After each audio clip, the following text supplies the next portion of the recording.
Hello everyone, welcome back to your own channel which is named stay pain free and healthy and this is doctor Jyoti here. आज हम discuss करेंगे pregnancy के सारे symptoms आते हैं, but जैसे हमारी पीरियड्स की डेट नज़दीक आती है तो हमें थोड़े दिन बाद पीरियड्स आ जाते हैं। ठीक है, हम सारी चीज़ें देखते हैं कि हमारे जो सारे सिम्टम्स हमारे प्रेगनेंसी के हैं, बट थोड़े टाइम बाद पीरियड्स आ जाते हैं। तो काफ़ी ज़्यादा कन्फ्यूजन रहता है इस चीज़ को लेकर कि प्रेगनेंसी के सिम्टम्स हैं या पीरियड के सिम्टम्स हैं सब। तो उसी को हम थोड़ा सा डिटेल में डिस्कस करेंगे कि ऐसा क्यों होता है और दोनों के सिम्टम्स किस तरीके से रिजेंबल करते हैं और कौन से सिम्टम्स ऐसे हैं जो रिजेंबल नहीं करते हैं। तो होने वाली वीडियो काफ़ी ज़्यादा इंटरेस्टिंग। चैनल पर नहीं तो प्लीज़ सब्सक्राइब करिएगा, बिकॉज आपकी सब्सक्रिप्शन चैनल को मोटिवेशन मिलता है और हम और इस तरीके के हेल्थ रिलेटेड वीडियोस आप सभी के लिए लेके आते रहेंगे। ठीक है, तो लेट्स स्टार्ट विद। जिन्होंने सब्सक्राइब नहीं करा सब्सक्राइब करिए, लाइक भी करिए, पसंद तो लाइक करिए एंड जस्ट लोगों शेयर करिए ताकि सबको इन्फॉर्मेशन मिले, right information we are talking about. तो let's start with the video. First of all, हम लोग जैसे ही प्रेगनेंसी की तरफ प्रेगनेंसी के लिए ट्राई कर रहे होते तो हम लोग we are very sensitive regarding our symptoms. Normally हमारी दिनचर्या चल रही होती है, तो जैसे हम प्रेगनेंसी के लिए ट्राई नहीं कर रहे तो हमको कुछ सिम्टम आता है, हम सोचते हैं यार ठीक है, इट्स ओके।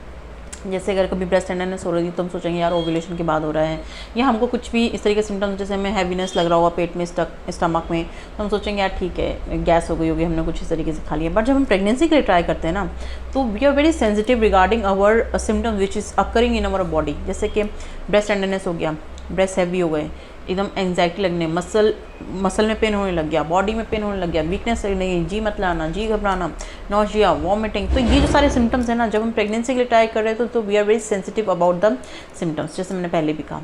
तो यहाँ पे हम बात करेंगे कौन से सिम्टम्स हैं जो आपको प्रेगनेंसी के लिए भी दिखेंगे और PMS मतलब आपके पीरियड्स आने वाले हैं तब भी दिखते हैं। ठीक है, तो और उसको हम किस तरीके से डिफ्रेंशिएट कर सकते हैं। वैसे ये मेरे ख्याल से बहुत सारे लोगों ने वीडियोस देखी होंगी कि PMS क्या सिम्टम्स आते हैं और प्रेगनेंसी क्या सिम्टम्स हैं, but you peoples are very कहेंगे कि आप लोग को जानकर थोड़ा सा हैरानी रहेगी कि दोनों सिम्टम्स ऑलमोस्ट इक्वल रहते हैं। तो हम लोग बहुत ज़्यादा कन्फ्यूजन में हो जाते हैं कि क्या ये PMS है या हम लोग को प्रेगनेंसी के सिम्टम्स आ रहे हैं। ठीक है, तो यहाँ पर हम बात करेंगे उस हार्मोन की जो हमारी प्रेगनेंसी भी कॉज करता है, जो हमारी मेंस्ट्रुएशन भी कॉज कर सकता है, राइट।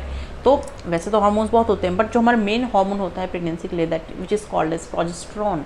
जब हमें पीरियड्स आने वाले होते हैं तो हमारे शरीर में प्रोजेस्टेरॉन बढ़ जाता है, और जब हम प्रेग्नेंट हो रहे होते हैं तो हमारा प्रोजेस्टेरॉन बढ़ जाता है। ठीक है, तो यहाँ पे हम बात करेंगे ओव्यूलेशन के टाइम से। ओव्यूलेशन के टाइम हमारे शरीर में क्या होता है, जो प्रोजेस्टेरॉन हार्मोन होता है वो कॉर्पस ल्यूटियम से प्रोजेस्टेरॉन को रिलीज़ करता है, हमारी बॉडी को प्रिपेयर करता है कि अगर एग फर्टिलाइज हो जाता है स्पर्म के साथ तो वो बच्चेदानी की दीवार को रेडी करता है इम्प्लांटेशन के लिए। ठीक है, तब हमारे शरीर में प्रोजेस्टेरॉन बढ़ता है। बट अगर अच्छे से फर्टिलाइजेशन नहीं होता या फर्टिलाइजेशन नहीं होता है तो आपका क्या होगा, प्रोजेस्टेरॉन जो है हमारे शरीर में तब घट जाता है। प्रोजेस्टेरॉन कहता है कि यूट्रस की जो अंदर की दीवार है उसको शेड ऑफ करे, एंडोमेट्रियम को, और वो हमारे शरीर से पीरियड के रूप में बाहर आती है। ठीक है, तो हुआ ना प्रोजेस्टेरॉन का कितना इंपॉर्टेंट रोल है कि प्रोजेस्टेरॉन ही हमारे शरीर को रेडी करता है प्रेगनेंसी के लिए, और जब प्रेग्नेंट नहीं हो पाते हैं इम्प्लांटेशन के लिए रेडी करता है, और जब प्रेग्नेंट नहीं हो पाते या इम्प्लांटेशन सक्सेसफुल नहीं होता है तो वो बॉडी से शेड ऑफ कर देता है एंडोमेट्रियम की दीवार को, ब्लड वेसल्स को। ठीक है, तो ये बात होगी तब जब ब्लड बाहर आ रहा होता है आफ्टर ड्यूरिंग मेंस्ट्रुएशन तो प्रोजेस्टेरॉन कम हो जाता है। अब यहाँ पे हम बात करेंगे इम्प्लांटेशन की। अगर इम्प्लांटेशन सक्सेसफुल हो गया तो प्रोजेस्टेरॉन का लेवल हमारे शरीर में बढ़ता ही जाता है। ठीक है, तो बढ़ता ही जाता है। तो उससे क्या होता है कि फर्स्ट ट्राइमेस्टर में तो बढ़ा, सेकंड ट्राइमेस्टर में भी बढ़ा, थर्ड ट्राइमेस्टर में भी बढ़ा, और इस तरीके से हमारे शरीर में प्रोजेस्टेरॉन काफ़ी हद तक जो है उसकी रेंज जो है इंक्रीज़ हो जाती है। बिकॉज प्रोजेस्टेरॉन ही ऐसा हार्मोन है जो हमारे प्लेसेंटा को बनाता है और हमें एक हेल्दी प्रेगनेंसी की तरफ लेके जाता है, हमारे जो बच्चेदानी की दीवार है उसको हेल्दी रखता है, इम्प्लांटेशन सक्सेसफुल कराता है। और प्रेगनेंसी के दौरान ये हार्मोन हमारे लिए बहुत ज़्यादा हार्मोन है, बिकॉज प्रेगनेंसी हार्मोन को हम प्रोजेस्टेरॉन हार्मोन कहते हैं। तो प्रेगनेंसी के लिए प्रोजेस्टेरॉन बहुत ज़्यादा ज़रूरी है। ठीक है, तो आपने दोनों रूप में देखा कि मेंस्ट्रुएशन के पहले भी हमारे शरीर में प्रोजेस्टेरॉन ज़्यादा होता है और ड्यूरिंग प्रेगनेंसी में भी हमारे शरीर में प्रोजेस्टेरॉन ज़्यादा होता है। तो दोनों कंडीशन में जब प्रोजेस्टेरॉन ज़्यादा है तो ऑब्वियसली प्रोजेस्टेरॉन के सिम्टम्स तो आएंगे ही ना। तो प्रोजेस्टेरॉन हाई है तो किस तरीके के सिम्टम्स आएंगे, आपको जैसे प्रेगनेंसी के सिम्टम्स आते हैं वैसे ही आपको PMS सिम्टम्स आएंगे। जस्ट लाइक ब्रेस्ट टेंडरनेस हो सकता है, आपको सेंसिटिविटी रहेगी ब्रेस्ट की तरफ, आपको ब्लोटिंग हो सकती है, आपको फटीगनेस लग सकती है, आपको नॉजिया, वॉमिटिंग, साथ में बॉडी एक हो सकता है, आपको एंग्जाइटी, फियर, ये जो बेसिक कॉमन सिम्टम्स होते हैं ना प्रेगनेंसी के, वो आपके PMS से मैच करते हैं, लगभग ऑलमोस्ट सेम होते हैं। हाँ, प्रेगनेंसी के दौरान आपका वेट इंक्रीज हो सकता है, प्लस एंग्जाइटी और फियर थोड़ा सा हो सकता है। अगर आप प्रेगनेंसी के लिए ट्राई करते हैं तो वेल एंड गुड है, और नहीं कर रहे हो तो लोग थोड़ा सा फियर और एंग्जाइटी थोड़ा सा बढ़ जाता है, ठीक है। तो प्रोजेस्टेरोन हार्मोन तो बढ़ ही रहा है दोनों कंडीशन में, और दोनों के symptoms you can not differentiate कि इस तरीके से ये हो रहा है तो ये प्रेगनेंसी की वजह से हो रहा है, या इस तरीके से ये हो रहा है तो ये PMS की वजह से हो रहा है।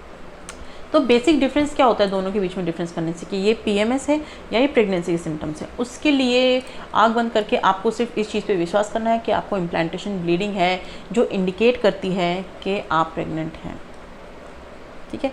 यही एक बेसिक डिफरेंस होता है। जैसे मैंने बताया कि जो सारे सिम्टम्स हैं वो ऑलमोस्ट सेम होते हैं, और वी कैन नॉट डिफ्रेंशिएट कि this is occurring due to PMS और this is occurring due to pregnancy, ठीक है। तो हमको फर्दर कंफर्मेशन के लिए हमने क्या करना है, हमको अपनी पीरियड डेट के 1 वीक बाद प्रेगनेंसी टेस्ट करना है, ब्लड टेस्ट कराना है। होम प्रेगनेंसी टेस्ट भी कर सकते हैं, ब्लड टेस्ट भी करा सकते हैं, दोनों चीज़ें आराम से अवेलेबल हैं, आप घर पे भी कर सकते हो। वैसे तो you can check at home also, but अगर आपका फिर भी टेस्ट पॉजिटिव हो गया, नेगेटिव हो जाता है तो आप ब्लड टेस्ट की तरफ मूव कर सकते हैं, बीटा एसिड आपका टेस्ट हो जाता है, ठीक है। But right now we are discussing about which is the main test, main you can say symptom जो डिफ्रेंशिएट करेगा दोनों चीज़ों को, ये PMS है कि प्रेगनेंसी है, ठीक है। तो हो सकता है थोड़े बहुत सिम्टम्स डिफर करते हो, जैसे मैंने बताया हम लोग हर चीज़ को एकदम से ऑब्जर्व नहीं कर सकते हैं।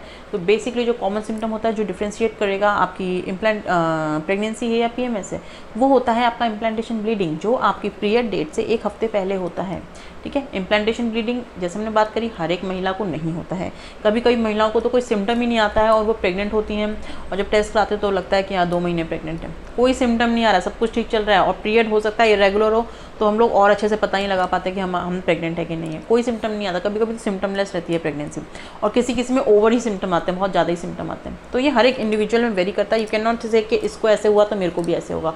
और जैसे ही इम्प्लांटेशन की भी बात है, इम्प्लांटेशन ब्लीडिंग हर एक इंडिविजुअल को नहीं होती है, किसी फीमेल में इम्प्लांटेशन ब्लीडिंग होती है, किसी फीमेल में इम्प्लांटेशन ब्लीडिंग नहीं होती है, but implantation bleeding is not necessary कि हर एक महिला में हो। I have made a lot of video on implantation bleeding and implantation symptoms, तो you can go and check it out there.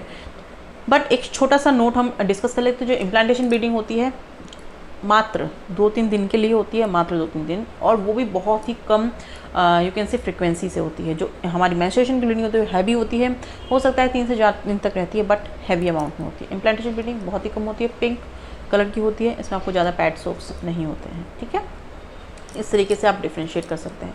और जैसे मैंने बोला हर एक इंडिविजुअल में इम्प्लांटेशन ब्लीडिंग नहीं होती है, but for the further confirmation you have to wait for 1 week after your period date, so that you can go and check out the exactly है क्या प्रेगनेंसी है कि क्या और अदर सिम्टम्स किस तरीके से हमारे शरीर में आ रहे हैं, ठीक है। तो बहुत सारी महिलाओं को इस तरीके का इशू रहता है कि हमारे सिम्टम तो हमारे प्रेगनेंसी के थे, ठीक है, और हमें पीरियड्स हो गए। ऐसा इसलिए हो रहा है क्योंकि सिम्टम्स ऑलमोस्ट सेम रहते हैं। हो सकता है 2-3 वेरिएशंस हो, जैसे मैंने कहा कि वेट गेन लगता है, एंग्जाइटी फियर थोड़ा सा ज़्यादा होता है, वॉमिटिंग भी हो सकती है, ठीक है। तो बेसिकली प्रेगनेंसी के सिम्टम्स हैं, ये डिफ्रेंशिएट कर सकते हैं, बट जैसे मैंने बोला हर एक महिला में नहीं होता है। इम्प्लांटेशन ब्लीडिंग एक मेन होता है जिसको आप डिफ्रेंशिएट कर सकते हैं, वो भी आपकी पीरियड डेट से 1 हफ्ते पहले, ठीक है। तो इस तरीके से आप डिफ्रेंशिएट कर सकते हैं कि आपको प्रेगनेंसी है या आपको पीरियड्स आने वाले हैं। बहुत सारी फीमेल में इसको लेकर कन्फ्यूजन रहता है, बिकॉज PMS आजकल बहुत ज़्यादा यू कैन से कॉमन लगते हैं प्रेगनेंसी जैसे ही, ठीक है। ओव्यूलेशन के टाइम से स्टार्ट हो जाते हैं और वो चलते रहते हैं, किसी किसी को 2-3 दिन तक रहते हैं, किसी को वीक रहते हैं, किसी को 15 डेज रहते हैं। It's depend to an individual and very according to an individual, because हर एक का शरीर जो है सेम तरीके से तो रिस्पॉन्स करता नहीं है, किसी की टॉलरेंस ज़्यादा है, किसी की टॉलरेंस कम है, राइट। तो इस तरीके से चीज़ें होती हैं। तो बेसिकली आप डिफ्रेंशिएट कर सकते हैं वाया एन इम्प्लांटेशन ब्लीडिंग, और अगर नहीं भी होती है तो आप for the further confirmation of your pregnancy you can go for the blood test as well, ठीक है। तो आज की वीडियो आई थिंक आप सभी को काफ़ी ज़्यादा नॉलेजेबल लगी हो। पसंद आया तो प्लीज़ एक लाइक कर दीजिएगा, एंड इन्फॉर्मेटिव लगी तो भी लाइक करिए, जरूर शेयर करिए। जल्द मिलेंगे नेक्स्ट वीडियो में। Till then take care of yourself and thank you very much for watching this.